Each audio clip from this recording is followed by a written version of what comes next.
Aries, maging maingat ka sa pagtitiwala kagad ngayong araw. Kahit matagal mo nang kasama lalo na sa pera, manigurado ka ngayong araw, bago maglalabas ng pera, at iyo rin iwasan ang matagal na pag-uusap, kukuhanan ka ng aura ng swerte ng kausap, ang signos na pahiwatig ng gabay ng kalikasan.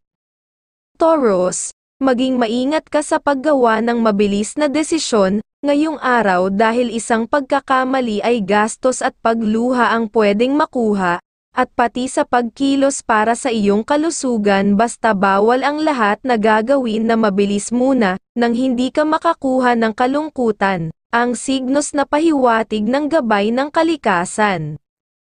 Gemini, dapat ay maging wise ka na ugali at istriktong mahirap makausap ngayong araw para ang gustong magbigay sa iyo ng kalungkutan, ay hindi makalapit, at umiwas ka sa alak sa gabi para sa magandang kalusugan, ang signos na pahiwatig ng gabay ng kalikasan.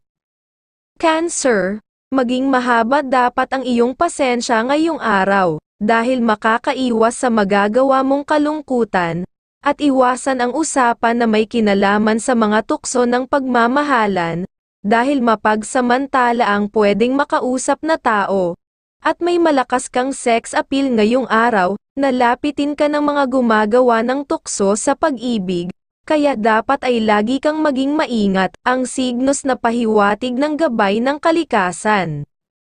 Leo, dapat o kailangan mo na maging mapanuri at matalas ang mga mata at ang iyong isipan, para mapansin mo ang mga lalapit sa iyo, napakinabang lang ang gustong makuha sa iyo, at maging alerto paggabi na sa mga sasakyan, ang signos na pahiwatig ng gabay ng kalikasan. Virgo, umiwas ka muna ngayong araw sa mababahong lugar, o sa pagkain na alam mong nagpapahina ng iyong kalusugan, para makaiwas ka na mahiga at magastusan, at kung may makakausap dapat ay may kahirapan kang makausap, para ligtas ka sa mga tao na mahilig mangutang, ang signos na pahiwatig ng gabay ng kalikasan. Libra, maging maingat ka sa kalye sa lansangan at sa paggawa ng pagtawid ngayong araw, para maingatan mo ang katawan, at huwag ka basta maglibre sa mga kakilala dahil mababawasan ang iyong swerte ngayong araw, kung iyong gagawin, ang signos na pahiwatig ng gabay ng kalikasan. Scorpio, umiwas ka sa mga usapang may tuksuhan ng pagmamahalan, dahil kung laging mong makakasama ang ganyang mga kausap na tao, ikaw din ang magkakaroon ng suliranin, at huwag ka muna iinom ng alak sa buong araw, para sa iyong kalusugan, at may malakas kang sex appeal ngayong araw, nalapitin ka ng mga gumagawa ng tukso sa pag-ibig, kaya dapat ay lagi kang maging maingat, ang signos na pahiwatig ng gabay ng kalikasan. Sagittarius, huwag ka basta magbibigay o magpapakita ng kasiyahan sa mga kausap, dapat ay nakatago para hindi ka masamantala ng kausap, at nang maging positive ang iyong mga gustong magawa, at umiwas ka muna sa mga seafoods na pagkain, ngayong araw para sa iyong kalusugan, ang signos na pahiwatig ng gabay ng kalikasan.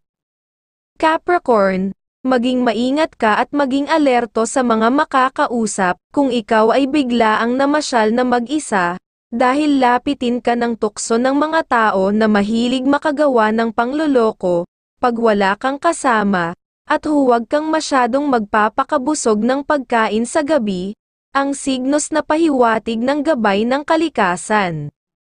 Aquarius, maging mas maingat ka sa lansangan ngayong araw, lalo na kung naglalakad ka, at lalong mag-ingat sa sasakyan na dalawa ang gulong, at maging matahimik muna sa trabaho, at umiwas ka muna maglibre ng pagkain sa ibang tao, para makaiwas ka sa biglaang gastusan, ang signos na pahiwatig ng gabay ng kalikasan.